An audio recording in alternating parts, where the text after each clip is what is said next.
At the Art of Living, we tell the stories of legendary seniors from all walks of life, including our next guest, football legend Art Donovan, who has his own stories to tell. A lot of times, John Unitas could stand back there and eat a sandwich before he had to throw the ball. And finally say, "Throw the ball, John!"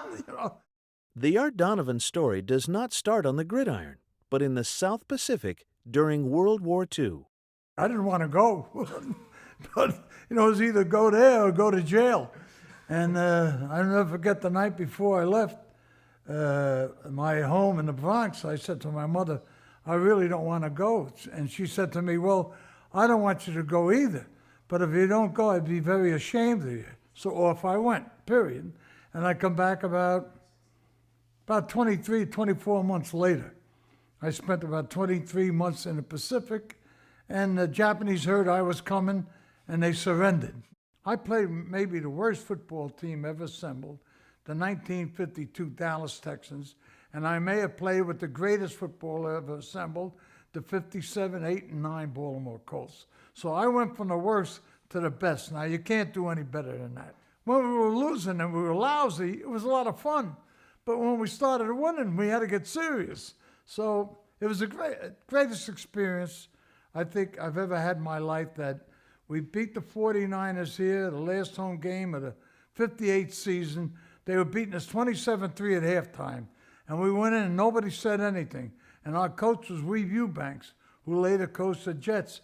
And he said, "You guys want to win?" He said, "What the hell do you think we're here for?" Of course. And then I said, the defense has got to shut the 49ers out, and our offense has got to score 4 touchdowns. Well, second half started, and John Unitas absolutely dissected them.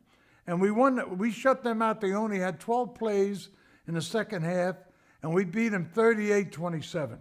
We go ahead by 7 points, and there's a TV timeout, and Unitas comes off the field and says to our coach, Weave Eubanks, "What do you got for me?" Weave meaning, "You got to play?" And Weave says, "I don't have anything, John. What do you got?" And John said, "If I had something, I wouldn't come all the way over here to ask you." He said, "Ask the coaches up in the scout box." And he calls up and he said, "They don't have anything either, John." So John goes, "Oh, to hell with this."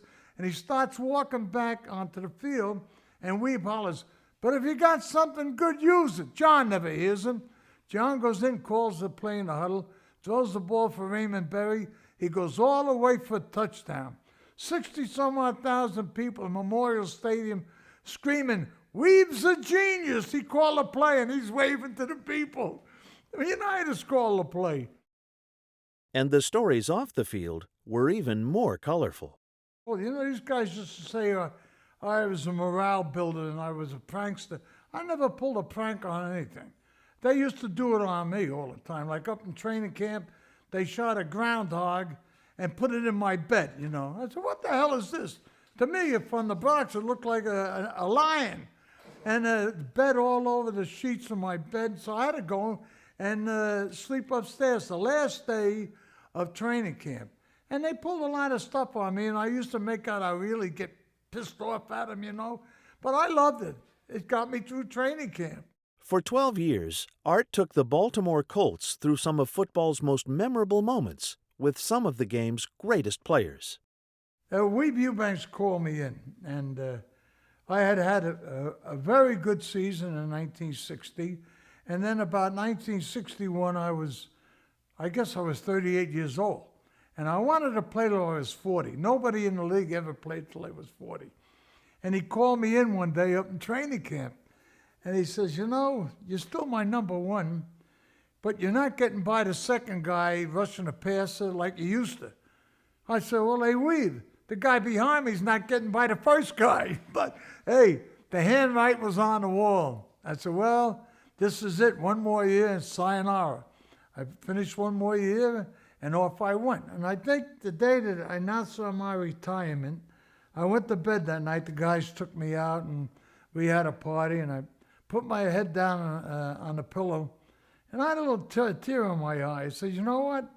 After all these years, starting as a 6-year-old kid playing touch tackle in the cinder field and PS8 in the Bronx, that tomorrow morning when I wake up, I'll never play football again. And that was tough. It really was tough.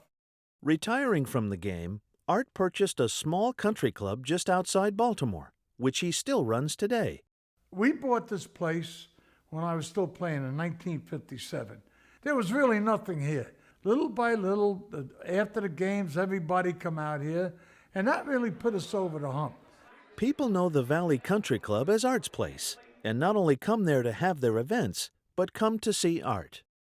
He makes everybody feel like $1 million. That's a gift. And, you know, you get back what you give. He's giving $1 million, he's getting back $1 million, so it's a good man.